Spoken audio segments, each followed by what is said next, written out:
नमस्कार साथियों, cogent IAS में आप सबका बहुत बहुत स्वागत है। और हम लोग 2018 तक का 24 से स्टार्ट किया था हमने, और 24 से 23, 22, 21 से लेकर के 2018 तक का सीसेट का पेपर हम लोगों ने बहुत ही सफलतापूर्वक डिस्कस कर लिया, एक एक क्वेश्चन डिटेल में। अब हम लोग इस वीडियो में 2017 का पेपर स्टार्ट करने जा रहे हैं। 2017 का सीसेट का पेपर, देखिए 2017 का सीसेट का पेपर हम लोग स्टार्ट करने जा रहे हैं। तो चलिए आज स्टार्ट करते हैं इस वीडियो को और देखते हैं पहला क्वेश्चन क्या है। तो ये देखिए, थोड़ा सा कोचिंग के बारे में इन्फॉर्मेशन है, थोड़ा इसको कंसिडर कर लीजिएगा। हम इसके बारे में डिटेल बात बहुत पहले बहुत बार कर चुके हैं। तो आज हम लोग क्वेश्चन पे सीधा जंप करते हैं। चलिए देखिए, पहला क्वेश्चन है, उपर्युक्त जानकारी के संदर्भ में निम्नलिखित में से कौन सा कथन एक कथन सत्य होना ही चाहिए। अच्छा, ये देखिए थोड़ा सा जो ये पीपीटी बनाते हैं ना, उससे थोड़ी मिस्टेक हुई है। उपर्युक्त जानकारी इसमें है ही नहीं, है ना। With reference to the above information को इसने गायब कर दिया है, सिर्फ क्वेश्चन दिया है। तो बिना इन्फॉर्मेशन के हम लोग क्वेश्चन सॉल्व नहीं कर पाएंगे। चलिए इस क्वेश्चन को हम लोग अगले वीडियो में सम्मिलित कर लेंगे। ये भी क्वेश्चन उसी इन्फॉर्मेशन पर बेस्ड है।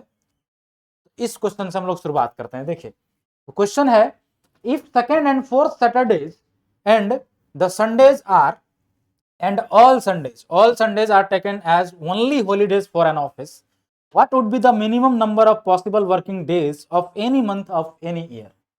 देखिए कह रहा है, यदि एक कार्यालय में केवल दूसरा और चौथा शनिवार तथा सभी रविवार, यानी हर एक रविवार को ऑफ तो रहता ही रहता है, और दूसरा और चौथा शनिवार को भी ऑफ रहता है। ठीक, ऐसा बोला है कि सभी रविवार तथा दूसरा और चौथा शनिवार को अवकाश रहता है के दिन माने गए हैं। तो किसी भी वर्ष के किसी भी माह में, ये मास नहीं है माह है, माह में संभव कार्य दिवसों की न्यूनतम संख्या क्या होगी। तो देखिए सबसे पहला चीज, न्यूनतम दिन तो होता है फरवरी में, उसी में सबसे कम सैटरडे कम से संडे भी आएगा, है ना। तो अगर हम लोग फरवरी लें, चाहे वो किसी भी ईयर का आप ले लें, यहाँ बोला है किसी भी ईयर में, अगर हम लोग नॉर्मल ईयर लेते हैं, 2 ईयर होते हैं नॉर्मल ईयर में, फरवरी 28 का होता है। नॉर्मल ईयर में फरवरी हमारा क्या हो जाएगा, 28 का हो जाएगा, फेब हो जाएगा 28 का। तो अगर 28 दिन का होगा तो इसमें देखिए सारा दिन, अगर 28 दिन का है कोई भी, तो यानी 4 सप्ताह पूरा पूरा कंप्लीट। तो यानी जितने भी दिन हैं, सोम मंगल बुध शुक्र शनि रवि, वो सारे दिन 7 4 4 बार आ जाएंगे कि नहीं जाएंगे। यानी रविवार भी 4 आ जाएगा, शनिवार भी 4 आ जाएगा, जिसमें से शनिवार में केवल दूसरा और चौथा शनिवार को छुट्टी रहेगा। यानी शनिवार में 2 दिन छुट्टी हो गई, 2 दिन छुट्टी हो गई, और रविवार 4 आ गए तो 4 छुट्टी हो गई, क्योंकि सभी रविवार को बंद रहता है। छुट्टी सभी रविवार को और दूसरा और चौथा शनिवार को होता है। तो दूसरा और चौथा शनिवार 2 दिन शनिवार को हो गया, और 4 दिन रविवार, यानी 6 दिन छुट्टी हुई। ठीक है, और टोटल 28 दिन का फरवरी है, तो 6 दिन छुट्टी हो गई, तो वर्किंग डेज कितना हुआ, 22 डेज। तो यही पूछा था कि संभव कार्य दिवसों का न्यूनतम संख्या क्या होगी, तो 22 दिन होगी। ये यहां से पता चल गया। देखिए अगर आप लीप ईयर भी लेते हैं तब भी ये 22 ही दिन होगा, इसलिए मैंने आंसर पहले ही टिक कर दिया। अब आपको मैं बता देता हूं, देखिए अगर ये नॉर्मल ईयर ना होकर लीप ईयर है, अगर ये लीप ईयर हो जाता है, तो लीप ईयर में फरवरी हो जाएगा 29 का, फरवरी हो जाएगा 29 डेज का। अब अगर फरवरी 29 डेज का हो गया, तो कोई एक दिन होगा रिपीटेड। आपको मिनिमम वर्किंग डेज निकालना है, यानी छुट्टी मैक्सिमम करना है। छुट्टी अगर मैक्सिमम करना है तो आप ये मान के चलिए कि 1 तारीख को संडे होना चाहिए। यानी अगर संडे को, क्योंकि ऑफ रहेगा, सैटरडे तो सिर्फ सेकंड और फोर्थ को ऑफ रहता है, तो 2 दिन तो सैटरडे वाले ऑफ रहेंगे ही। यानी सैटरडे वाले जो 2 दिन है वो तो ऑफ रहेंगे ही, एक दूसरा सैटरडे और एक चौथा सैटरडे। और संडे, हर एक संडे को ऑफ रहता है, तो हम मान लेते हैं कि 29 दिन में, क्योंकि 28 दिन में सारे दिन 4 4 बार आ जाएंगे, संडे मान लेते हैं कि 1 ही तारीख को रहा होगा फरवरी में, तो दोबारा वो फिर से 5वां संडे हो जाएगा 29 को। यानी संडे हम 5 निकाल सकते हैं, मैक्सिमम कितना निकाल सकते हैं, 5। तो संडे अगर हमारा 5 दिन निकल गया, 5 दिन, संडे 5 दिन, ठीक है, सैटरडे हमारा 2 दिन, तो टोटल 7 दिन निकल जाएंगे। तो यानी कि अगर हम लीप ईयर में ये मान के चलते हैं कि पहला दिन संडे रहा है, तो 29वां दिन भी संडे होगा, क्योंकि 28 दिन सारे 4 4 बार रिपीट कर जाते हैं, 5वां दिन एक दिन होगा ना वहां पे, और हम लोग पहला ही दिन को संडे मान लेते हैं क्योंकि हमें छुट्टी मैक्सिमाइज करना है। तो 7 दिन टोटल छुट्टी निकल गए, तो 29 में से 7 घटा दीजिए, तो वर्किंग डेज फिर भी कितना रहा, 22, है ना। तो मिनिमम वर्किंग डेज पूछा था, मिनिमम वर्किंग डेज 22 दिन आपका पॉसिबल है किसी भी ईयर के किसी भी महीने में। ठीक है, तो इसलिए ये 22 उत्तर है इसका। चलिए अगला क्वेश्चन देखते हैं। अगला क्वेश्चन है, एक ऐसी कोई, यदि ऐसी कोई नीति है कि किसी समुदाय की 1/3 आबादी प्रतिवर्ष एक स्थान से छोड़कर दूसरे स्थान पर चली जाए, तो 6वें वर्ष बाद उस समुदाय की शेष बची आबादी क्या होगी यदि इस अवधि के दौरान जनसंख्या में आगे कोई और वृद्धि ना ही हुई हो।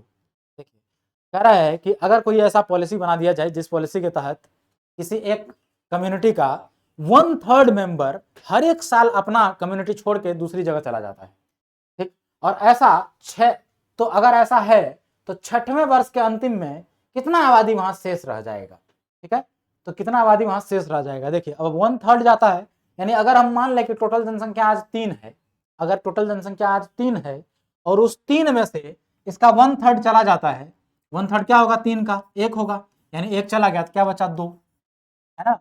अब 1/3 चला गया तो बचेगा क्या, 2/3, यानी 2/3 बचेगा, है ना, तो 2/3 बचेगा। ये 1/3 है, 3 का 1/3 कितना होगा भाई, 3 का 1/3 1 ही तो होगा, तो 1 चला गया तो बचेगा कितना, 2/3, है ना, तो 2/3 बच गया। तो ये मान चलिए हमारे पास पॉपुलेशन बचता है। अब अगली बार क्या होगा कि इसका 1/3 जाएगा, तो 2/3 का 1/3 ये हो जाएगा 2/9,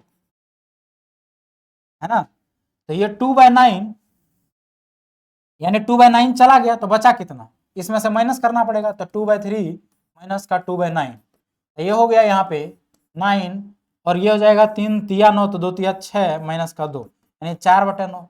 अगर आप ऑब्जर्व करें तो पहला ईयर में इतना बचा था, दूसरा ईयर में इतना बच रहा है, ये इसका स्क्वायर है, ये इसका स्क्वायर है। तो अगर ये इसका स्क्वायर है, यानी कि मैं सिर्फ ये प्रूफ करने के लिए बताया कि ऐसा कैसे होता है, नहीं तो आप सीधे सीधे इसमें फॉर्मूला लगा सकते थे 1 - 1/3 का पावर 6, क्योंकि 6वें वर्ष में पूछा है, 6वें वर्ष में पूछा है, तो इसी तरीके से। या फिर आप ऐसे देखें कि दूसरा वर्ष में 2/3 का स्क्वायर हुआ, तीसरे वर्ष में क्या हो जाएगा, 2/3 का क्यूब हो जाएगा, चौथे वर्ष में 2/3 का पावर 4 हो जाएगा, 5वें वर्ष में 2/3 की पावर 5 हो जाएगा, 6ठे वर्ष में 2/3 की पावर 6 हो जाएगा। या आप सीधा सीधा ऐसे लिख सकते थे 1 - 1/3, क्योंकि हर बार कितना घट रहा है, 1/3 ही, है ना, माइग्रेट कर रहा है, 1/3 माइग्रेट कर रहा है, यानी हर बार कितना बच रहा है, 2/3 बच रहा है, किसका, 1 का। अगर हम लोग 1 ही मान लेते जनसंख्या तो टोटल, है ना, तो उसकी पावर 6 कर देंगे तो आपके पास उत्तर आ जाएगा 2/3 की पावर 6। यहाँ से क्या आ जाएगा, 2/3 की पावर 6, और 2/3 की पावर 6 करेंगे तो 2 की पावर 6 हो जाता है 64, और 3 की पावर 6 हो जाता है 3 तिया 9 तिया 27 तिया 81 तिया 81 इंटू 3, 1 तिया 3 8 तिया 24, 243 इंटू 3, 3 तिया 9, 4 तिया 12 के 2 हाथ में 1, 2 तिया 6 1 7 729, ठीक है, तो 64/729। तो यही पूछा है कि आगे वृद्धि ना हुआ हो तो कितनी आबादी शेष बचेगी, यही पूछा है ना। तो 6वें वर्ष उस समुदाय में कितनी शेष आबादी बचेगी, तो इतना बचेगा जनसंख्या का 64/79, जनसंख्या का, यानी अगर जनसंख्या P है तो P का इतना बचेगा, ठीक है। चलिए अगला क्वेश्चन देख लेते हैं।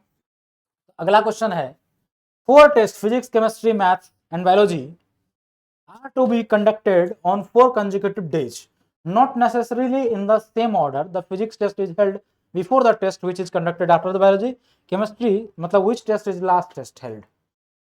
कह रहा है देखिए 4 टेस्ट होना है, ठीक, फिजिक्स केमिस्ट्री मैथ और बायोलॉजी का, इसको कंडक्ट करना है, ठीक, 4 लगातार दिन, 4 कंजिक्यूटिव डेज में ये 4 टेस्ट कंडक्ट करवाने हैं, ठीक। अब आपको पूछा है कि लास्ट टेस्ट कौन सा होगा वो हमें बता दो। अगर ये कंडीशन दे रखा है not necessarily in the same order, यानी सेम ऑर्डर में नहीं है, लेकिन कुछ चीजें दे रखी है, क्या दे रखी है, देखिए the physics test is held before the test which is conducted after biology, यानी बायोलॉजी के बाद जो टेस्ट होगा उससे पहले फिजिक्स है ना। बायोलॉजी के बाद देखिए क्या कह रहा है, the physics test is held before the test which is conducted after biology, यानी बायोलॉजी के बाद जो भी टेस्ट होगा उससे जस्ट पहले आपका फिजिक्स का टेस्ट हो रहा है, उससे जस्ट पहले फिजिक्स का टेस्ट हो रहा है। तो बायोलॉजी के बाद मान चले ये टेस्ट हो रहा है, बायोलॉजी के बाद अगर हम मान लेते हैं कौन सा बच रहा है, मैथ और केमिस्ट्री, तो बायोलॉजी के बाद अगर मैथ या केमिस्ट्री में से कोई भी एक होगा उससे पहले फिजिक्स होना है, तो उससे पहले फिजिक्स रख दिया हमने, ठीक है। तो ऐसा अगर कंडीशन है बायोलॉजी, तो chemistry is conducted exactly after 2 test, 2 test के बाद केमिस्ट्री हो रहा है, तो पहला अगर बायोलॉजी हो गया, दूसरा ये केमिस्ट्री यहाँ, यानी केमिस्ट्री तीसरे दिन हो गया, तो केमिस्ट्री तीसरे दिन, तो चौथे दिन मैथ, सबसे लास्ट दिन कौन सा हो गया, मैथ हो गया। यही पूछा था कि सबसे लास्ट टेस्ट कौन सा होगा, तो मैथ होगा, सी गणित का होगा, ठीक है। चलिए अब अगला क्वेश्चन देख लेते हैं, इजी क्वेश्चन था वो। अगला क्वेश्चन है ए एंड बी की आय का योग सी एंड डी की सम्मिलित आय से अधिक है। The sum of income of A and B is more than that of C and D, यानी ए का और बी का दोनों का इनकम अगर जोड़ देते हैं तो सी और डी दोनों के इनकम से ज्यादा हो जाता है, यही बोला है ये, है ना। The sum of income of A and B is more than that of the C and D taken together, ठीक है, लिख दिया। अब बोला the sum of income of A and C is same as that of B and D, और A और सी का, ए plus सी का बी और डी का अगर जोड़ के देखें तो बराबर है। A and C and B and D taken together is equal, same as, है ना। तो ए प्लस सी का जितना इनकम है बी प्लस डी का उतना ही है, यानी बराबर है। Moreover A earns half as much as the sum of the income of B and D. अब ए कह रहा है कि ए जो है ना, A earns half as much of, यानी बी और डी जितना कमाता है उसका आधा कमाता है ए, ठीक। बी और डी जितना कमाता है उसका आधा कमाता है ए, यानी ए इक्वल्स टू हो गया बी प्लस डी बाय 2, ये हो गया ए बराबर। तो पूछा है हुज इनकम इज हायर या हाईएस्ट, तो किसका सबसे ज्यादा इनकम है यही बताना है। देखिए अगर इस दोनों को हम कंबाइन करें या यहां से देखने का प्रयास करते हैं, ए प्लस सी बराबर बी प्लस डी हो रहा है, और यहां पे हो रहा है ए बराबर बी प्लस डी बाई 2, ए बराबर यानी इसका आधा है ए, इसका आधा अगर ए है तो ये भी इसका आधा होगा, तभी तो दोनों मिला के ये पूरा होगा। तो कहने का मतलब यहां से हम ये कह सकते हैं कि ए और सी ये दोनों बराबर हो जाएंगे, ए और सी दोनों बराबर हो जाएंगे। अब बोला है कि ए और सी अगर बराबर हो जाते हैं, ए और सी अगर बराबर हो जाते हैं और अगर हम इसको जोड़ते हैं तो ये बड़ा हो रहा है, तो इसका मतलब बी क्या होगा, बड़ा होगा। तो अगर ए और सी बराबर है और डी में से बी बड़ा है तो सबसे हाईएस्ट कौन हुआ, बी ही हुआ, ठीक है। तो ये भी थोड़ा आसान क्वेश्चन निकल आया। चलिए तो इसका आंसर भी क्या हो जाएगा, बी ऑप्शन, यानी बी की सबसे सर्वाधिक आय रही होगी, ठीक है। चलिए अगला क्वेश्चन देख लेते हैं। अगला क्वेश्चन है निम्नलिखित पर विचार करें, कथन दिया हुआ है, इंग्लिश में पढ़ लें क्या, चलिए हिंदी में भी पढ़ लेते हैं। अच्छा स्वर एक नैसर्गिक प्रतिभा है, कह रहा है कि good voice is a natural talent, लेकिन संगीत के क्षेत्र में उन्नति और श्रेष्ठ प्रदर्शन के लिए अभ्यास करते रहना चाहिए, ठीक, ये कथन है, ठीक। इंग्लिश में भी देख लेते हैं, इंग्लिश मीडियम वाले देखिए। तो good voice is a natural gift but one has to keep practicing to improve and excel well in the field of music. अगर म्यूजिक के फील्ड में अगर आपको अच्छा करना है तो कंटिन्यू प्रैक्टिस करना पड़ेगा ताकि आप अपने वॉइस को और इम्प्रूव कर सकें और एक्सेल कर सकें, ठीक। हालांकि गुड वॉइस जो है एक नेचुरल गिफ्ट भी होता है, ठीक। अब इसके बेसिस पर हम लोग को कंक्लूजन निकालना है। देखिए पहला कंक्लूजन है natural gifts need nurturing and care. यहाँ बोला है कि गुड वॉइस नेचुरल गिफ्ट है लेकिन फिर भी आपको प्रैक्टिस करना पड़ेगा कंटिन्यू, यानी पहला जो कंक्लूजन है बिल्कुल सही है कि नेचुरल गिफ्ट है फिर भी आपको नर्चरिंग एंड केयर करना जरूरी है, नहीं तो आप पता चला खूब आइसक्रीम खा लेंगे, सर्दी हो जाएगा, गला फंस जाएगा, आवाज ही नहीं निकलेगा, है कि नहीं। तो केयर करना जरूरी है, पहला स्टेटमेंट आपका जो पहला कंक्लूजन है वो स्टेटमेंट को भी फॉलो कर रहा है, पहला सही हो जाएगा। अब बोला है even though once voice is not good one can keep practicing. अगर आपका वॉइस नहीं अच्छा है तब भी आप कंटिन्यू प्रैक्टिस करने से अच्छा बना सकते हैं, ठीक। तो ये भी सही होगा कहीं कहीं। तो 1 और 2 दोनों ही आपका कंक्लूजन जो है ना स्टेटमेंट को फॉलो कर रहा है, ऑप्शन सी इसका करेक्ट आंसर हो जाएगा, ठीक है। क्योंकि ऐसा थोड़ी है कि अच्छा वॉइस नहीं है तो प्रैक्टिस से नहीं बन सकता है, ठीक। अरिजीत सिंह का इंटरव्यू देखिएगा, उन्होंने कहा था कि भाई मैंने तो अपने वॉइस को पूरी तरीके से चेंज कर दिया है, पहले ऐसा था ही नहीं। तो कहने का मतलब ऐसा है कि अगर किसी का वॉइस खराब भी है तो अगर कंटिन्यू प्रैक्टिस के बाद यहाँ किया है, इसीलिए दूसरा कंक्लूजन भी सही हो जाएगा, आंसर हमारा सी होगा। स्टेटमेंट 1 और 2 both are from the same statement, from the statement, ठीक है, आइदर कंक्लूजन और फॉलो द स्टेटमेंट, ठीक है। चलिए अगला क्वेश्चन देखिए। अगला क्वेश्चन है कि there are 3 pillars X Y and Z of the different height. 3 pillars हैं एक्स वाई और जेड अलग अलग हाइट के। 3 spiders A, B and C to start to climb on these pillars simultaneously। कह रहा है अब इसमें से 3 स्पाइडर जो है A, B, C उस पिलर्स पर चढ़ने का प्रयास करते हैं। In one chance A climbs on X by 6, यानी अगर A जो है A X पर चढ़ने का प्रयास करता है और climbs by 6 centimetre but slips 1 cm down. तो स्पाइडर ए जो है ना एक्स पर चढ़ने का प्रयास करता है लेकिन 6 सेंटीमीटर चढ़ने के बाद एक स्लिप कर जाता है, यानी उसका रिजल्टेंट कितना हुआ 5, यानी जितना बार भी छलांग मारेगा तो 5 ही सेंटीमीटर ऊपर जा पाएगा कि नहीं, है ना। 5 ही जा पाएगा क्योंकि 6 मारता है लेकिन एक नीचे आ जाता है एक स्टेप। ठीक, तो ये जो है ना वो 5 चढ़ पा रहा है, यानी हर एक फाइट में जितनी भी बार वो कोशिश कर रहा है हर ट्राई में वो 5 ऊपर चढ़ पा रहा है। ठीक है, चलिए अब अगला देखिए। अगला कह रहा है कि बी क्लाइम्स ऑन वाई, और बी जो है वाई पर चढ़ना शुरू करता है, 7 सेंटीमीटर चढ़ता है लेकिन स्लिप डाउन बाय 3 सेंटीमीटर। यानी बी जो है ना हर बार 7 सेंटीमीटर का छलांग लगाता है लेकिन 3 सेंटीमीटर फिसल के नीचे आ जाता है, यानी ये 4 चढ़ रहा है हर बार। कितना चढ़ रहा है? हर बार 4 चढ़ रहा है। ठीक है, चलिए अब देखिए। अब कह रहा है सी क्लाइम्स ऑन जेड, और सी जो है जेड पर चढ़ने का प्रयास करता है, 6.5 सेंटीमीटर का छलांग लगाता है तो उसमें 2 सेंटीमीटर खसक के या कहें कि फिसल के नीचे आ जाता है। तो सी जो है ना, सी का रिजल्टेंट हो गया 4.5। यही हुआ। अब देखिए, अब कह रहा है if each of them requires 40 chances to reach the top of the pillars, what is the height of the shortest pillar. अगर इन सबको पिलर के मतलब पिलर के ऊपर चढ़ने में 40-40 चांस लगे तो सबसे छोटा हाइट का पिलर कौन सा रहा होगा वो बताइए। ये देखिए, ये जो है ये एक्स पे चढ़ा है, ये जो है वाई पे चढ़ा है, और सी जो है ना वो जेड पे चढ़ा है। यही क्वेश्चन है और यही कंडीशन आपके सामने है। ये जो क्वेश्चन कह रहा था उसको हम लोगों ने पोस्टमार्टम कर दिया। पोस्टमार्टम करने के बाद ये पता चला कि एक जो ए का रिजल्टेंट है हर एक छलांग का 5 है, बी का 4 है, सी का 4.5 है। ठीक, तो 40 चांस सबको लगते हैं। अब यहाँ पर एक और समझने वाली बात है, इससे पहले भी एक क्वेश्चन उसमें फ्रॉग था जो कुएं से बाहर आ रहा था, ऐसा हम लोगों ने डिस्कस किया था। ठीक, तो अगर 40 चांस में सब ये टॉप पे आ जाते हैं पिलर के, तो इसका मतलब क्या हुआ?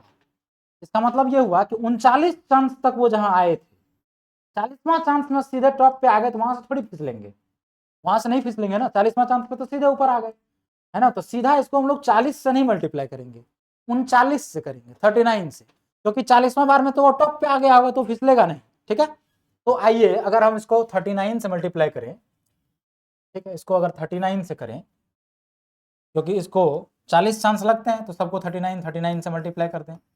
ठीक, और लास्ट में क्या करेंगे? 6 जोड़ देंगे, क्योंकि 39 ये 5 40 चांस लगता है, 40वां चांस में तो ऊपर चढ़ जाएगा, यानी 40वां चांस में ये जो है ना सीधा सीधा 6 छलांग मार दिया होगा, ये सीधा सीधा 7, क्योंकि 7 मारता था 3 फिसल के गिर जाता था, इसलिए रिजल्टेंट हमने 4 लिया, है ना। तो चलिए सबको 39 से पहले मल्टीप्लाई करते हैं। 39 इंटू 5 ये कितना हो जाएगा? 9 पंचा 45 के 5 हाथ में 4, 3 पचा 15 और 4 19, 195 सेंटीमीटर ये छलांग मार दिया। लेकिन एक्स पर जब ये चढ़ रहा है तो 39 बार छलांग मारा तो 195 सेंटीमीटर गया, लेकिन अगली बार 40वां बार जब ये छलांग मारा होगा तो पूरा 6 चला गया होगा ऊपर, क्योंकि क्या बोला है कि हर एक जब ये क्लाइंब मारता है, स्पाइडर जब ये जंप मारता है तो एक्स पर तो 6 सेंटीमीटर जाता है और स्लिप करता है एक, लेकिन 40वां बार में ये स्लिप क्यों करेगा? जब चढ़ जाएगा ऊपर तो सीधा टॉप पे पहुंच जाएगा ना। तो 6 और जोड़ देंगे इसमें, ये हो जाएगा 201, तो 201 सेंटीमीटर हो गया एक्स हमारा।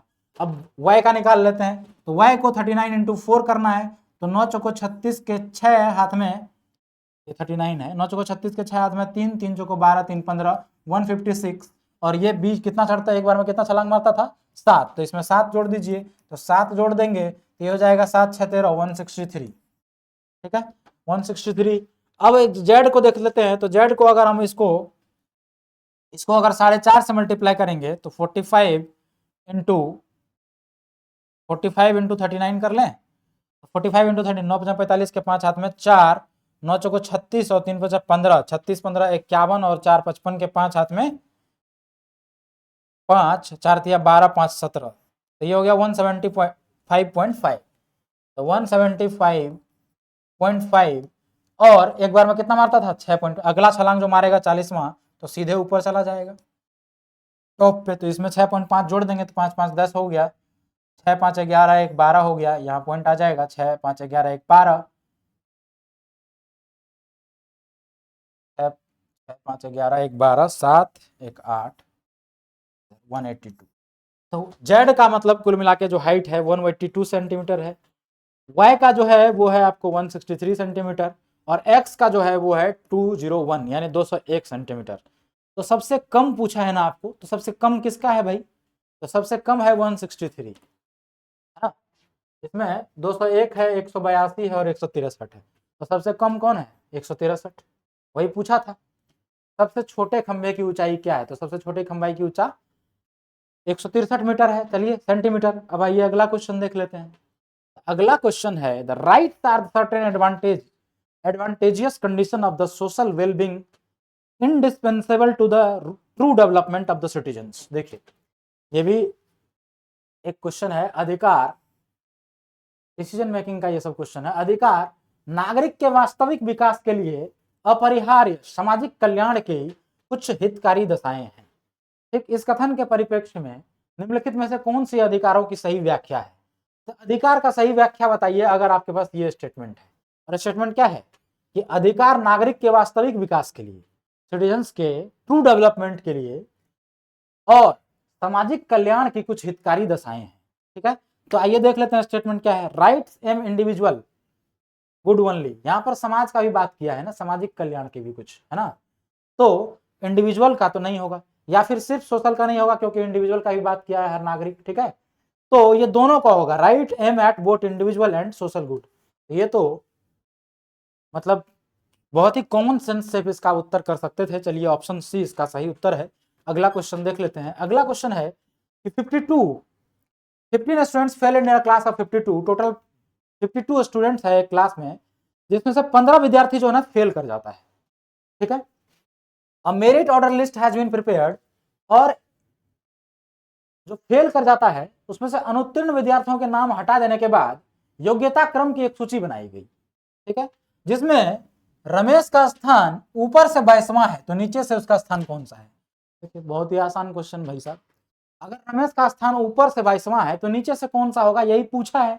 अब देखिए 52 टोटल स्टूडेंट था, 15 फेल कर गया, जो फेल कर गया उसका नाम लिस्ट से गायब कर दिया गया। तो अगर 52 में से 15 हम लोग घटा दें, क्योंकि 15 स्टूडेंट को गायब कर दिया इन्हें, जो फेल कर गया उसका नाम लिस्ट से हटा दिया, तो 52 टोटल थे, 15 का नाम हट गया। 52 टोटल थे, 15 का हट गया, तो 52 में से 15 घटा दीजिए तो 37 हो गया। ये हो गया 37। अब 37 स्टूडेंट्स का रैंक जो है प्रिपेयर किया गया, रैंक लिस्ट मेरिट लिस्ट बनाया गया। तो रमेश का ऊपर से 22वां है, ऊपर से 22वां है तो ऊपर से 1 2 3 से लेके 21 तक विद्यार्थी होंगे, और 22वां होगा रमेश। 22वां कौन है भाई? रमेश है। तो ऊपर से 22वां अगर रमेश है, 21 ऊपर निकल गया तो 37 में से 21 निकाल दीजिए। 37 में से 21 निकालेंगे तो 37 माइनस 21, 7 में से 1 गया 6, 3 में से 2 गया 1, यानी 16। तो 21 इधर निकल गया तो नीचे से इसको अगर देखेंगे तो ये कितना पोजीशन पे आएगा? 16वां पोजीशन पे, है ना। सिंपल सा सवाल है। तो ये 16वां इसका स्थान हो जाएगा भाई नीचे से, क्योंकि ऊपर से 21 निकल गया, 21 इधर और ये 22वां इधर। हमारे पास टोटल 37 विद्यार्थी है ना, 37। तो 37 में से इधर से 21 निकाल दीजिए तो यही 22वां है ना। तो यहाँ से कितना आ जाएगा? 16वां पोजीशन। या अगर ऐसे देखें तो इधर 21 है तो इधर एक विद्यार्थी, तो ये 22 हो गए, तो इधर टोटल कितने होंगे? 15, तो 16वां स्थान इसका होगा, है कि नहीं? तो ऐसे भी देख सकते हैं। तो 16वां कुल मिला के इसका उत्तर है। चलिए अगला क्वेश्चन देख लेते हैं। अगला क्वेश्चन है ए प्लस बी का अर्थ है कि ए बी का पुत्र है। यानी प्लस का मतलब सिर्फ ये है कि जिसके इधर प्लस लगा है ये बाप बेटा का संबंध है। ठीक, तो ए जो है ना, ए बी का पुत्र है, इधर वाले पिताजी हैं इधर वाले, और इधर वाले बेटा है। यानी ए जो है ना, ए जो है बी का सन है, यहाँ से ये पता चला। तो हम लोग इसको लिख सकते हैं ए प्लस बी का मतलब सिर्फ सन से है, सन और फादर, है ना। तो यहाँ पर सन कौन हो जाएगा? A is the son of B. ठीक, ए सन है यहाँ पे। ए माइनस बी का अर्थ है कि ए जो है ना बी की पत्नी है। यहाँ पर ए क्या है? वाइफ। ए वाइफ है, अगर साइन माइनस है तो साइन प्लस है तो सन है। ठीक है, अब यहाँ पर बोला है एक व्यंजक P plus Q minus R का अर्थ क्या है? तो देखिए P है प्लस Q है माइनस R है। तो P प्लस Q का मतलब क्या हुआ? A प्लस B का मतलब है कि A जो है ना B का पुत्र है, तो P प्लस Q का भी वही मतलब हुआ कि P जो है ना वो Q का पुत्र है, यानी Q क्या हो गया? फादर हो गया। Q हो गया फादर, P हो गया Q का सन। और माइनस का क्या मतलब है? माइनस का मतलब है कि A जो है ना वो वाइफ है, तो ये फादर नहीं, सॉरी जेंडर क्लियर नहीं है भाई, या तो बाप हो सकता है या माँ हो सकता है, क्योंकि आगे माइनस भी है, उसको भी तो ध्यान रखना है। इधर माइनस में क्या बोला है कि ए माइनस बी है, इसका मतलब क्या है? ए जो है ना बी की पत्नी है। यहाँ तक क्यू माइनस आर है, क्यू माइनस आर है, तो क्यू माइनस आर है, इसका मतलब क्या हुआ?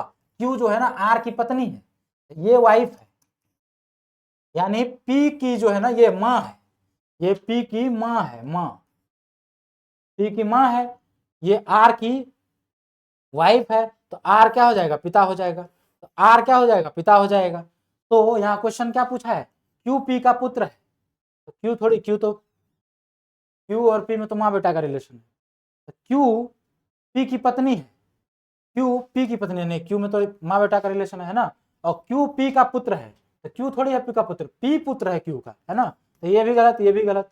क्यू पी का पिता है, क्यू पिता नहीं है, क्यू तो माता है, पिता कौन है, आर है, तो इसीलिए इसमें क्या हो जाएगा ऑप्शन, उपर्युक्त में से कोई भी नहीं, none of the above. Q is the son of P, son कौन है यहाँ, पी है ना, इधर ए वाला सन होता है ना, देखिए ए प्लस बी का मतलब क्या है, ए जो है ना बी का पुत्र है, तो पी प्लस क्यू का मतलब क्या हो जाएगा कि पी जो है ना वो क्यू का पुत्र है, तो पी जो है ना वो क्यू का पुत्र होगा, ऐसा किसी ऑप्शन में नहीं है, है ना, लिखा है क्यू पी का पुत्र है, ऐसा गलत है, पी है ना क्यू का पुत्र, पी क्यू का पुत्र रहता तब उत्तर सही होता, ऐसा नहीं है, तो ये भी स्टेटमेंट गलत, ये भी गलत और ये भी गलत, तो तीनों गलत हो गए, तो आंसर क्या हो जाएगा, उपयुक्त में से कोई भी नहीं, क्योंकि यहां पर हम लोगों ने जो रिलेशन निकाला उसमें क्या है, P is the son of Q, P is the son of Q, ऐसा किसी में भी नहीं लिखा है। दूसरा है, किसी में नहीं है, सब में क्यू इज द सन लिखा है, Q is the wife, Q is the father, और क्यू इज द वाइफ अब पी लिख दिया, देखिए पी तो बेटा है, तो पी सन है तो वाइफ कैसे हो जाएगा, है ना, वाइफ किसका होगा, Q is the wife of R, Q is the wife of R, wife of R, ये आया, और आर जो है ना वो इसका बाप हो जाएगा, तो पी का यानी R is the father, R is the father of P, या कहें कि P is the son of R, तो पी जो है ना पी और आर दोनों का सन है ना, तो ऐसा भी किसी ऑप्शन में नहीं है, इसलिए इसका नन ऑफ द आंसर हो गया। अब आइए अगला क्वेश्चन, अगला क्वेश्चन है, Gopal bought a cell phone and sold it to Ram at 10% profit, तो ये कह रहा है गोपाल ने एक सेल फोन खरीदा और उसको 10% लाभ लेकर के राम को बेच दिया, बाद में राम उसे वापस गोपाल को बेचता है और 10% हानि पर बेचता है, हानि उठाकर बेच देता है, तो यदि गोपाल इसके लिए सहमत हो तो उसकी स्थिति क्या हो, ठीक है, तो देखिए गोपाल ने, देखिए परसेंटेज का सवाल है, परसेंटेज में 100 हम लोग मान लेते हैं, बहुत इजीली सवाल बन जाता है, तो 100 मान लेते हैं गोपाल ने जो सेलफोन खरीदा था 100 रुपया में खरीदा था, 100 रुपये में खरीदा, 10% का लाभ लेकर के राम को बेच दिया, ये गोपाल है और ये राम है, राम को इसने 110 में बेचा होगा, मतलब अभी तो 10% का लाभ होगा, एक सेलफोन खरीदा और 10% का लाभ लेकर के राम को बेच दिया, इन राम 110 में खरीदा, ठीक। अब क्या बोल रहा है कि अब जो बोल रहा है कि राम उसे वापस गोपाल को 10% हानि उठाकर बेचना चाहता है, ठीक, राम इसमें से 10% का हानि उठा करके गोपाल को बेचना चाहता है, तो 110 का 10% निकालना पड़ेगा, तो 110 का 10% या सीधे 90% निकाल लीजिए, तो 110 का 90% क्या हो जाएगा, ये हो जाएगा 11,99, यानी राम जो है ना वापस गोपाल को ये 99 रुपीज में देना चाहता है, तो ये 100 रुपया में खरीदा था और 110 में बेचा था, अब ये सिर्फ 99 रुपीज में ही इसको मिल रहा है ना, तो गोपाल की स्थिति क्या होगी, उसकी स्थिति क्या होगी, उसकी स्थिति क्या होगी, ना तो लाभ ना हानि, बिल्कुल गलत, लाभ हो रहा है ना, बताइए 100 रुपया में वो पहले खरीदा था, अब इसको 99 रुपया में ही मिल रहा है ना, तो हानि नहीं होगा, लाभ होगा 1% का, तो उत्तर क्या हो जाएगा, गेन ऑफ 1%, देखिए 1% का लाभ मिल रहा है उसे, ठीक है। चलिए तो अगला क्वेश्चन देखते हैं, अगला क्वेश्चन है कि मान लीजिए 9 व्यक्तियों का औसत वजन 50 किलो है, प्रथम 5 व्यक्ति का औसत, अच्छा देखिए इस क्वेश्चन में क्या है कि 9 व्यक्ति का एवरेज वेट 50 दे रखा है, जिसमें बोला है कि पहले 5 व्यक्ति का 45 है और लास्ट के 5 व्यक्ति का 55 है, तो 5वां व्यक्ति का कितना वजन है ये बताइए। देखिए इसमें कैसे करते हैं, ऐसे देखिए मान लेते हैं ये 9 व्यक्ति हमारे पास ऐसे हैं, A B C D E F G H और आई, 9 हो गए क्या, 5 4 9, 9 हो गए, ये 9 व्यक्ति हैं, ठीक है। अब इन 9 व्यक्तियों का जो औसत वजन है वो 50 किलो है, तो हम मान लेते हैं कि 9 व्यक्ति का सम कितना होगा, इसका एवरेज क्या होता है, ऊपर में sum total netted divided by total number, यानी कि इन सब का सम करके 9 से डिवाइड कर देंगे तो 50 आना चाहिए, तो हमें इन सब का सम अगर निकालना है तो total sum, total weight of 9 या टोटल वेट ऑफ 9 पर्सन अगर देखेंगे तो 9 पर्सन का क्या हो जाएगा टोटल वेट, 9 इंटू 50, 9 पंचा 45 यानी 450 किलो, 450 किलो। अब बोल रहा है ये कि पहला 5 व्यक्ति का औसत वजन 45 किलो है, पहला 5 व्यक्ति, तो पहला 5 व्यक्ति कौन है? ये पांचों। इन पांचों व्यक्ति का जो औसत वजन है वो 45 किलो है। तो इसका टोटल वजन कितना होगा? 45 गुना 5। तो 45 गुना 5 अगर करेंगे आप तो 450 का आधा 225 हो जाएगा, है ना। अरे 45 को 10 से गुना करेंगे तो 450 होगा, यहाँ 5 से ही करना है तो आधा कर दिया हमने, 225 हो गया। ठीक है, तो कहने का मतलब पहला 5 व्यक्ति का जो टोटल वजन है वो 225 किलो है, 225 किलो। अब बोला है कि लास्ट का जो 5 व्यक्ति है उसका 55 किलो है। लास्ट का 5 देखिए यहाँ 4 गो बच रहा है, लास्ट का अगर 5 लेंगे हम तो ये ई जो है ना ये दोबारा आ गया, दोबारा आ गया, है ना। बस यही चीज समझाने के लिए मैंने ये लिखा था आपको। देखो, तो अगर ये लास्ट का 5 व्यक्ति का 55 किलो है तो 55 गुना 5 कितना हो जाएगा? 5 25 के 5 हाथ में 2, 5 25 2 27 275, 275 किलो हो गया लास्ट वाले 5 का। अगर हम इन दोनों को सम कर दें, अगर हम इन दोनों को सम कर दें तो 225 प्लस 275 कितना हो जाएगा? 25 इसमें चला जाएगा, 300 200 500 हो गया। तो अगर हम ये टोटल करें A B C D E F G total, तो उसमें देखिए ई 2 बार आ गया क्या? ई 2 बार आने की वजह से इसका जो टोटल वजन आ रहा है वो आ रहा है, वो कितना आ रहा है? 500। ठीक, जबकि इस 9 व्यक्ति का वजन कितना था? 450। इस 9 व्यक्ति का वजन 450 था, हमने जो अभी जोड़ा है इन दोनों को तो उसमें ई 2 बार आ गया कि नहीं? एक बार इधर पहले वाला 5 में, एक बार इधर वाले में 5 में, तो ई जो 2 बार आया है ना, उसी 2 बार की वजह से ये 450 न आके 500 आ गया है ना। तो ये जो 500 आया और टोटल होना कितना चाहिए था ABCD F G H I का? 450 ही। अब ई चूंकि 2 बार जुड़ गया तो 500 आ गया, तो कितना ज्यादा आ गया? 50 ज्यादा आया, किसकी वजह से? ई की वजह से, यानी ई का वेट कितना है? 50 किलो। सिंपल, तो सी आंसर इसका 50 किलो हो जाएगा सही उत्तर। अब आइए अगला क्वेश्चन। अगला क्वेश्चन है, in a group of 6 women there are 4 tennis players, 4 postgraduate in sociology, 1 postgraduate in commerce and 3 bank employee. Bimla, Kamla are the bank employee. इसमें टेबल बनाना पड़ेगा पहले। Amla and Komal are the unemployed. Komal and Nirmala are among the tennis player.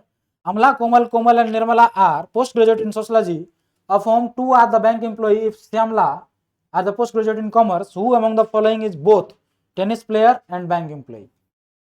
कौन कौन सा tennis player भी है और bank employ भी है? देखिए पूरा टेबल इसमें बनाना पड़ेगा। 6 महिला है, सबसे पहली बात तो 6 का नाम लिख लेते हैं कौन कौन है। अमला, कमला, बिमला। ठीक है, there are tennis player post graduate, कहाँ से नाम शुरू हो रहा है भाई? बिमल, कमल। देखिए तो बिमल, सबसे पहले हम लोग बिमल लिख लेते हैं, बिमला होना चाहिए था, कमला, बिमला, कमला। एक शॉर्ट में लिख दूं क्या? बिमला, कमला, अमला और कोमला। ये कमला है, ये कोमल है। एक अमल और कोमल, 4 हो गए अब तक। उसके बाद है Komala and Nirmala are among the tennis player. Amla, Komal, Kamala, Komal and Nirmala. एक निर्मला भी है, यहाँ निर्मला लिखिए, निर्मला। और उसके बाद एक है श्यामला। 6 हो गई। तो ये 6 हमारे पास महिला है। अब इस 6 महिला में कौन क्या क्या है, ठीक है, उसको हम लोग देख लेते हैं। तो अगर हम लोग इस 6 महिला में, या इधर लिख दें, इस सबके आगे लिख दें कि कौन क्या क्या है। ठीक है, तो देखिए 4 post graduate in sociology, 1 post graduate in commerce, 3 in bank employ.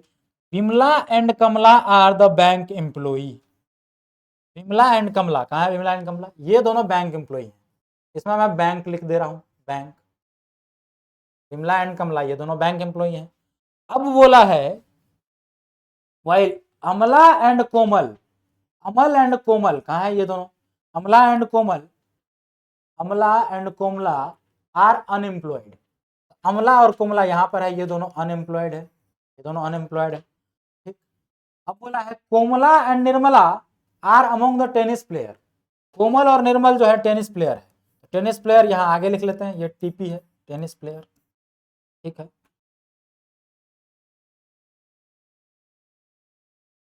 Tennis player. ठीक, तो Komala and Nirmala are the tennis player, ये हो गई बात।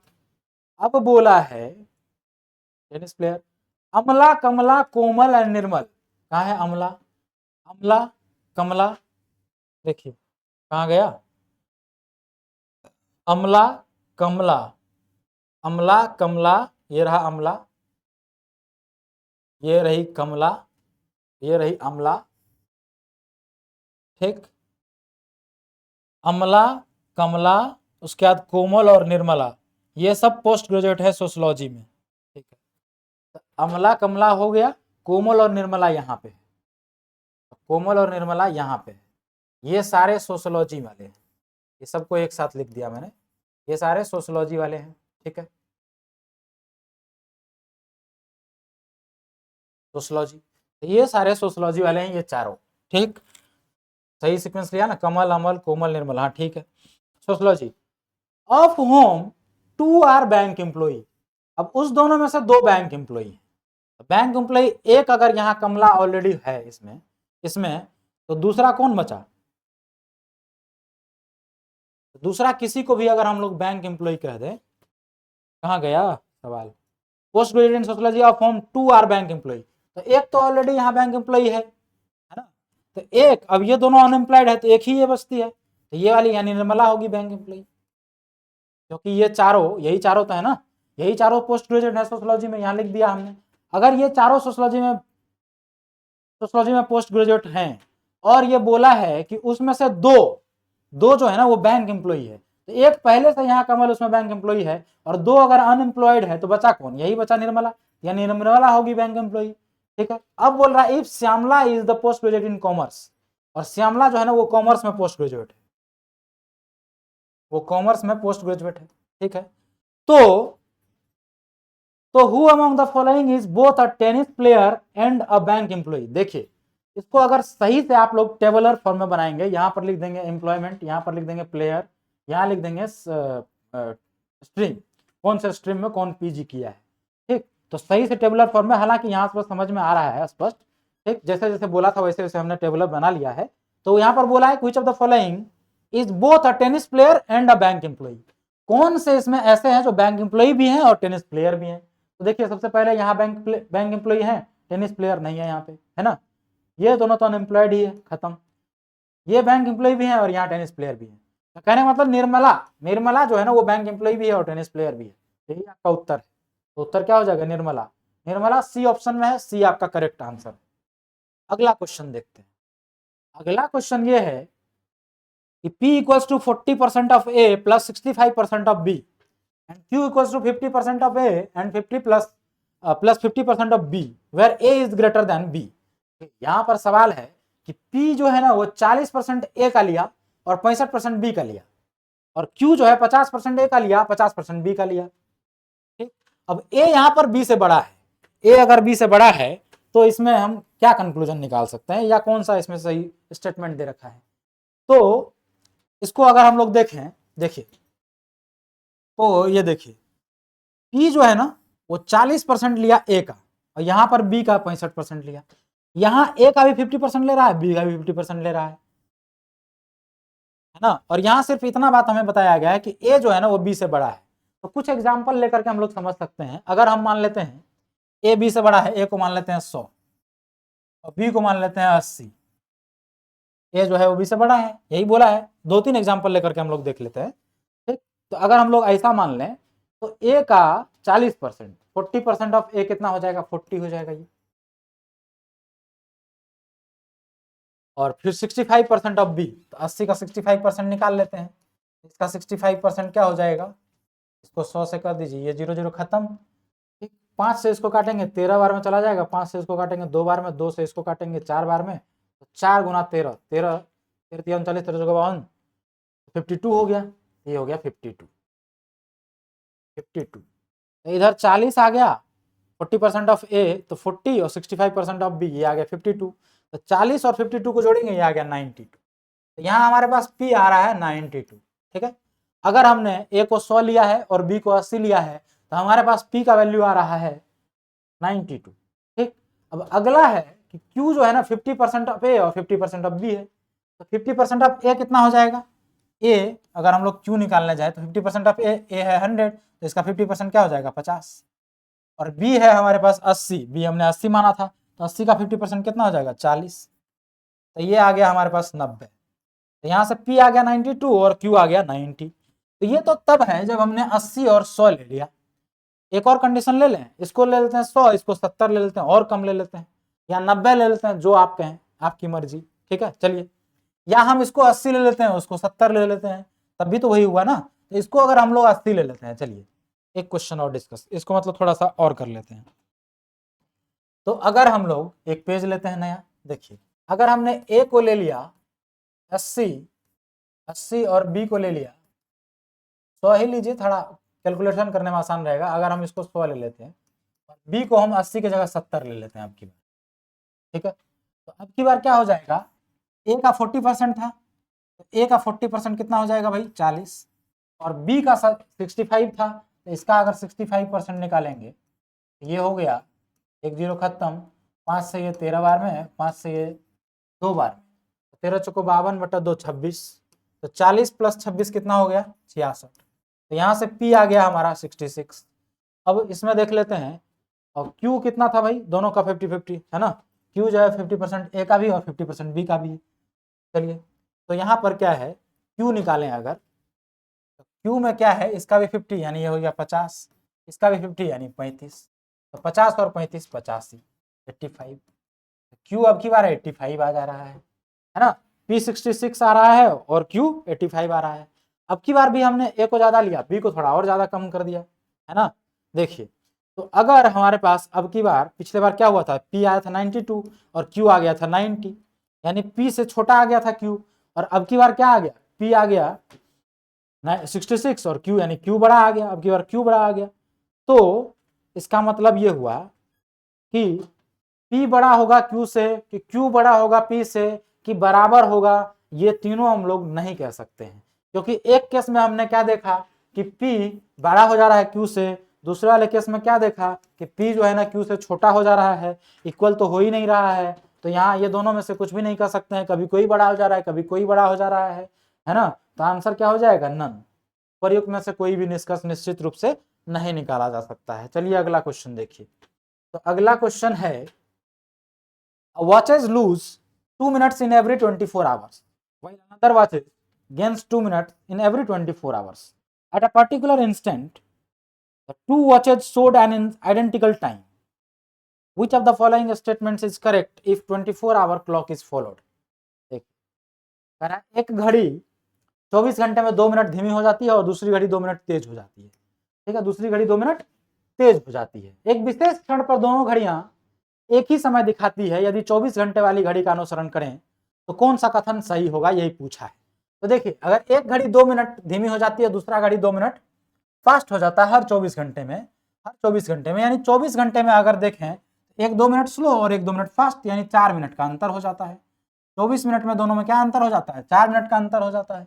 बस इतना सा सवाल था। अब देखिए, ये बोला कि अगर किसी दिन एक विशेष क्षण पर दोनों घड़ियां एक ही समय दिखा रही है, किसी विशेष क्षण में दोनों घड़ियां एक ही समय, ठीक है, तो अगर हम किसी दिन मान लेते हैं कि सेम समय दिखा रहा होगा, तो 24 घंटे के बाद तो 4 मिनट का अंतर हो गया होगा, क्योंकि 24 घंटे में 1-2 मिनट पीछे चला गया, 1-2 मिनट आगे चला गया, तो दोनों घड़ी में कितना हो गया, दोनों घड़ी में 4 मिनट का अंतर हो गया। तो नीचे स्टेटमेंट को अब हम लोग कंक्लूड कर लेते हैं। देखिए, तो बोल रहा है 30 दिन पूरे होने पर दोनों घड़ी फिर से एक बार एक ही समय दिखाएगी, ऐसा है क्या। तो प्रत्येक दिन अगर हम लोग 24 घंटे में देख रहे हैं 4 मिनट का अंतर हो रहा है, तो 30 दिन में क्या हो जाएगा, 30 गुना 4, कितना का डिफरेंस हो जाएगा, 30 गुना 4, 3 चौको 12, 120, यानी 2 घंटे का डिफरेंस कितना हो गया, 120 मिनट, यानी कि 2 घंटे का, दिन नहीं 2 घंटे का, यानी डिफरेंस हो गया 2 घंटे का भाई साहब। तो अगर डिफरेंस 2 घंटे का हो गया तो कहां से सेम टाइम दिखाएगा, डिफरेंस जब 24 आवर का हो जाएगा ना पूरा, तभी वो घड़ी दोनों एक साथ सेम टाइम दिखाएगा, है ना। तो देखते हैं किसमें 24 आवर हो रहा है। अब यहाँ पे 90 दिन पूरा हो रहा है, तो 90 दिन में प्रत्येक दिन अगर 4 मिनट का अंतर हो रहा है, तो 90 दिन में कितना मिनट का अंतर हो जाएगा, 9 चौको 36, 360, 360 मिनट का अंतर हो गया, इसको 60 से डिवाइड करिए, ये हो गया 6 घंटे, तो 6 घंटे का अंतर हुआ, यानी अभी भी ये समय सही नहीं दिखाएगा, ये भी गलत हो गया, ये भी गलत हो गया। 120 दिन, तो 120 दिन में 120 गुना 4, 12 चौको 48, 480 मिनट हो गया, ये 12 चौको 48 और ये 0 आ गया, 480 मिनट। इसको 60 से डिवाइड कर दीजिए, तो ये हो गया 6 8 48, 8 घंटे, यानी 8 घंटे का अंतर हो गया। अभी भी सही समय तो नहीं दिखाएगा एक साथ, है ना। मतलब उपर्युक्त में से कोई भी कथन सही नहीं है, ये भी गलत हो गया, तो डी आंसर बचता है ना। देखिए जब तक 24 घंटे का अंतर नहीं होगा तब तक दोनों सेम टाइम नहीं दिखाएगा, क्योंकि 4-4 मिनट का अंतर हर 24 घंटे पे हो रहा है, ठीक है। क्योंकि 2 मिनट एक स्लो हो जा रहा है, 1-2 मिनट फास्ट हो जा रहा है हर 24 घंटे में, तो 24 घंटे में अंतर कितना का हो जा रहा है, 4 मिनट का। अब 30 दिन में अंतर कितना, एक दिन में अगर 4 मिनट का हो जा रहा है तो 30 दिन में 30 को 12 120 मिनट का, यानी 2 घंटे का अंतर दिखाएगा, सेम टाइम कैसे दिखाएगा। जब तक 24 घंटा का अंतर नहीं होगा तब तक सेम टाइम नहीं दिखा सकता है, 24 घंटे किसी में भी नहीं दिखा, इसलिए आंसर इसका डी हो गया। चलिए अगला क्वेश्चन देख लेते हैं, ज्यादा बढ़ गया क्या, 31 था ये 32, ठीक है 32। अब देखिए यहाँ पर है, in a city 12% of the household earn less than 30,000 per year, 6% household earn more than 2 lakhs per year, 22% household earn more than 1 lakh per year, and 990 household earn between 30,000 and 1 lakh per year. How many household earn between 1 lakh and 2 lakh। कह रहा किसी शहर में 12% परिवार एक वर्ष में 30,000 कमाते हैं, 6% 2 लाख से अधिक कमाते हैं, और 22% जो है ना वो 1 लाख से अधिक कमाते हैं, और 990 परिवार ऐसे हैं जो एक वर्ष में 30,000 से 1 लाख के बीच में कमाते हैं। तो कितने परिवार 1 लाख से 2 लाख के बीच में कमाते हैं, यही पूछा है, ठीक है। तो चलिए, हमें परिवार के बारे में नहीं मालूम, अगर हम एक ऐसा इसको ऐसे करके बनाने की कोशिश करें, सबसे पहले 0 से लेकर 30,000 तक जाते हैं, 0 से लेकर 30,000, 0 से लेकर 30,000, ये 30,000 हो गया हमारा। 0 से लेकर 30,000 में इसी शहर में 12% परिवार एक वर्ष में 30,000 से कम कमाते हैं, यानी यहाँ पर जो लोग हैं वो 12% लोग हैं, ठीक है। अब 30,000 से 1 लाख वाले में कितने हैं भाई, ये 1 लाख लिख देता हूं मैं यहाँ पे 1L, ये 30,000 से 1L, 1L से 2L, और 2L से अधिक मोर देन 2 लाख, ठीक है। ये हमारा डायग्राम बना लिया हमने इसके हिसाब से। सबसे पहला पड़ाव 30,000 था, फिर दूसरा 1 लाख है, तीसरा 2 लाख है, और उसके बाद 2 लाख से अधिक है। ये 4 पड़ाव थे, 4 पड़ाव हमने बना लिए। और 30,000 से कम कमाने वाले 12% परिवार हैं, ठीक है। और 6% परिवार ऐसे हैं जो 2 लाख से अधिक कमाते हैं, 2 लाख से अधिक में यानी 6% आ गए, ये 2 लाख से अधिक वाले हो गए, 2 लाख से अधिक वाले हो गए। अगर हम ऐसे अगर हम इसको डिवाइड कर दें, यहाँ पे 2L लिख दें, यहाँ पे 1L, 6% ऐसे हैं जो 2 लाख से अधिक कमाते हैं। अब अगला है प्रश्न में ये कि 22% परिवार एक वर्ष में 1 लाख से अधिक कमाते हैं। 1 लाख से अधिक कमाता है तो 2 लाख से भी तो अधिक होगा ना वो, 1 लाख से अधिक, 1 लाख से अधिक इधर से लेकर के इधर यहाँ तक हो सकता है, कितना भी हो सकता है हमें नहीं पता, ये थोड़ी बोला 1 लाख से 2 लाख के बीच में, वो तो पूछा ही आपसे। 1 लाख से अधिक कहने का मतलब 1 लाख से 2 लाख के बीच तो होगा ही, 2 से अधिक भी हो सकता है, तो यहाँ से यहाँ तक हो सकता है ना, यहाँ तक जो हमने डायग्राम बनाया ये इसके आगे भी हो सकता है, ठीक। अब इसमें कितने लोग हैं भाई, इसमें है 22%, यही बोला है ना 22%, तो इसमें अगर टोटल 22% है तो 1 लाख से 2 लाख के बीच में कितने होंगे, और 2 लाख से अधिक टोटल 6% है, और यहाँ से 1 लाख से अधिक लेकर के यहाँ तक टोटल में 22% है, तो 1 से 2 के बीच में कितना होगा, 22 माइनस 6, तो 22 माइनस 6 यानी 16%, यानी 16% ऐसे लोग हैं जो 1 लाख से 2 लाख के बीच में, ठीक है। वही अब देखिए यहाँ पर वही आपसे पूछा है कि कितने परिवार एक वर्ष में 1 लाख से 2 लाख के बीच में कमाते हैं, तो 16% लोग कमाते हैं। अब लोग हैं कितने, तो पहले वो निकालना पड़ेगा, तो उसके लिए हमें ये स्टेटमेंट का प्रयोग करना पड़ेगा कि यहाँ पर बोला है कि 990 परिवार एक वर्ष में 30,000 से 1 लाख के बीच में कमाते हैं, तो 30,000 से 1 लाख के बीच में कितने लोग हैं, इस बीच में कितने लोग हैं, उसका वैल्यू है 990 परिवार इस बीच में है, लेकिन इस बीच में परसेंटेज कितना है वो हमें नहीं मालूम, तो आइए परसेंटेज निकाल लेते हैं। इधर अगर टोटल 22 है, टोटल यहाँ से यहाँ 1 लाख से ऊपर वाले 22 हैं, 1 लाख से नीचे वाले 12 हैं, 12, तो इस बीच में कितने बचे, टोटल अगर 100% है तो 100% माइनस 22 तो ये हो जाएगा 78, 78 माइनस 12, तो 78 माइनस 12 करेंगे तो 66, मतलब 10 घटा लेंगे तो 78 में से 10 गया तो 68 में से 2 गया तो 66, यानी 66%, तो 66% ऐसे लोग हैं जो 30,000 से 1 लाख के बीच में है, और उसका वैल्यू दे रखा है आपके पास 990, यानी इस 66% का वैल्यू 990 लोग हैं। तो अगर 66% का वैल्यू 990 है तो 1% का कितना होगा, 990 बटे 66, यही होगा। हमें किसका निकालना है, हमें निकालना है 1 लाख से 2 लाख के बीच कितने लोग हैं। तो 1 लाख से 2 लाख के बीच कितने लोग हैं, 16%, यानी 16% की वैल्यू निकालनी है। 1% की वैल्यू अगर 990/66 है तो 16% की वैल्यू कितनी होगी भाई साहब, तो 16% की वैल्यू होगी 990 डिवाइडेड बाय 66 गुणा 16। ठीक है, सही से लिख दें क्या, चलिए सही से लिख देते हैं। तो 16% की वैल्यू कितना हो जाएगी, 990 डिवाइडेड बाय 66 इंटू 16। अब देखिए 33 से ये कट जाएगा 2 बार में, 33 दूना 66, 33 दिया 99, यानी 30 हो गया इधर। अब 2 से किसी एक को भी काट दीजिए, सिर्फ काट दीजिए 8, तो 30 गुना 8, 8 दिया 24, 240। तो कहने का मतलब ये जो 16% आबादी है 1 लाख से 2 लाख के बीच कमाने वाले, इसका वैल्यू कितना आ गया, 240। तो उत्तर हो गया 240 कि 240 परिवार ऐसे हैं जो 1 लाख से 2 लाख के बीच कमा रहे हैं। इस डायग्राम को जरूर फॉलो करिएगा, ऐसे से क्वेश्चन आपका आसान हो जाएगा। ठीक है, क्योंकि यहाँ हमने पड़ाव बना लिया, 30,000 पहला, दूसरा 1 लाख, दूसरा 2 लाख, है ना। 30,000 से कम वाले कितने परसेंट थे, 30,000 से 1 लाख के बीच कितने थे, 1 लाख से 2 लाख के बीच कितने थे, ये सारा परसेंटेज आ गया। उस हिसाब से हमने कैलकुलेट कर लिया, बड़ा ही आसान तरीके से 240 इसका उत्तर हम लोग निकाल लिए। अब आइए अगला क्वेश्चन देख लेते हैं। अगला क्वेश्चन है, A clock strikes once at 1 o'clock, twice at 2 o'clock, thrice at 3 o'clock and so on। देखिए एक घड़ी में 1 बजे एक बार बजती है, एक घड़ी 1 बजे एक बार टन से बजेगा, 2 बजे जब 2 बजता है घड़ी में तो 2 बार टन टन की आवाज करता है, 3 बजता है तो 3 बार आवाज करता है, और इसी प्रकार क्रम आगे जारी रहता है। यानी 4 बजेगा तो 4 बार आवाज करेगा, 10 बजेगा तो 10 बार करेगा, 12 बजेगा तो 12 बार करेगा, 5 बजेगा तो 5 बार करेगा, है ना। अब बोला है कि यदि 5 बजे इसको बजने में 12 सेकंड लगता है, यानी जब 5 बजा होगा तो घड़ी कितना बार बजेगा, घड़ी 5 बार टिंग टिंग करेगा, यानी 5 बार स्ट्राइक करेगा। तो अगर 5 बजे 5 बार स्ट्राइक करेगा, 10 बजे 10 बार स्ट्राइक करेगा, 12 बजे 12 बार स्ट्राइक करेगा, यही सवाल कह रहा था। अब अगर 5 बजे इसको स्ट्राइक करने में 12 सेकंड लग गया, यानी 5 बार टन टन टन की आवाज करने में अगर 12 सेकंड लगा है, 5 बार टन टन की आवाज करने में 5 स्ट्राइक, मैं लिख देता हूं 5 स्ट्राइक करने में घड़ी को 12 सेकंड लगे, 12 सेकंड। तो सवाल ये पूछा है कि तो 10 बजे बजने में कितना समय लगेगा, तो 10 बजे कितना बार बजेगा, 10 बजे वो 10 बार टन टन करेगा। यही तो सवाल ऊपर कहा था कि 1 बजे 1 बार करता है, 2 बजे 2 बार, 3 बजे 3 बार, और यही क्रम आगे चलता रहता है ना। तो 5 बजे इसको स्ट्राइक करने में 12 सेकंड लगा है, तो 5 बजे कितना बार बजा होगा, 5 बार।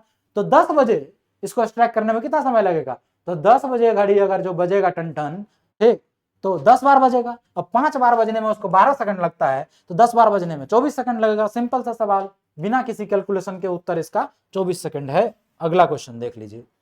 अगला क्वेश्चन है, एक स्टेटमेंट दिया हुआ है, नीचे 2 कंक्लूजन दिए हुए हैं, आपको बताना है कौन सा वैलिड कंक्लूजन है। देखिए स्टेटमेंट ये है कि morning walk is good for health.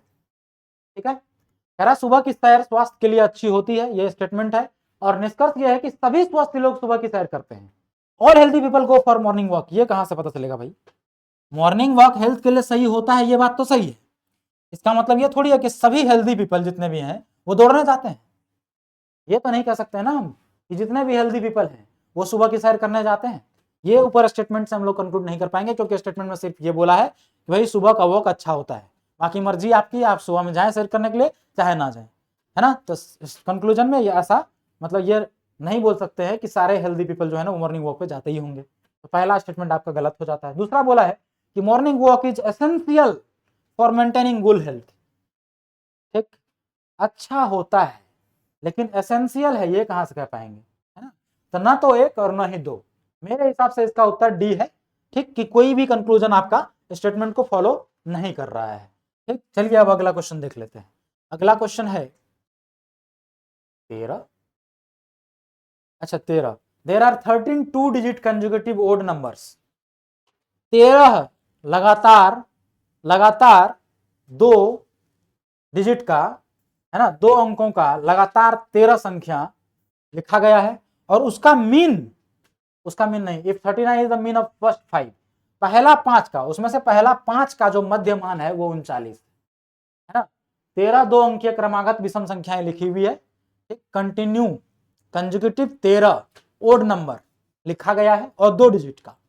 अब उसमें बोला है यदि ऐसी प्रथम 5 संख्याओं का मध्यमान 39 है।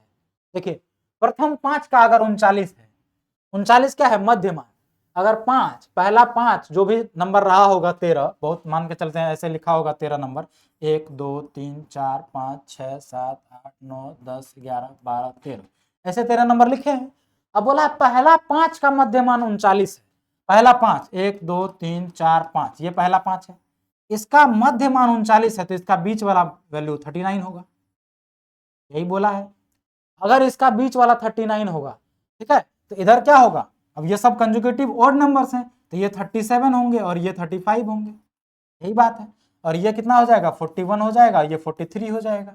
आपसे क्या पूछा है, तो सभी 13 संख्याओं का मध्यमान क्या है, तो 13 संख्याओं का मध्यमान क्या होगा, 6 इधर निकाल दीजिए, 6 इधर निकाल दीजिए, 7वां पोजीशन पे वही होगा, तो यहां तक 5 हो गया, ये 6ठा हो गया, इसको इधर निकाल दीजिए, इधर भी 6 निकाल दीजिए, 1 2 3 4 5 6, तो बीच में कौन रहा, ये रहा, इस वाले पोजीशन पे क्या होगा, यहाँ 43 है तो यहाँ 45 होगा, यहाँ 47 होगा, यहाँ क्या हो जाएगा 47 हो जाएगा।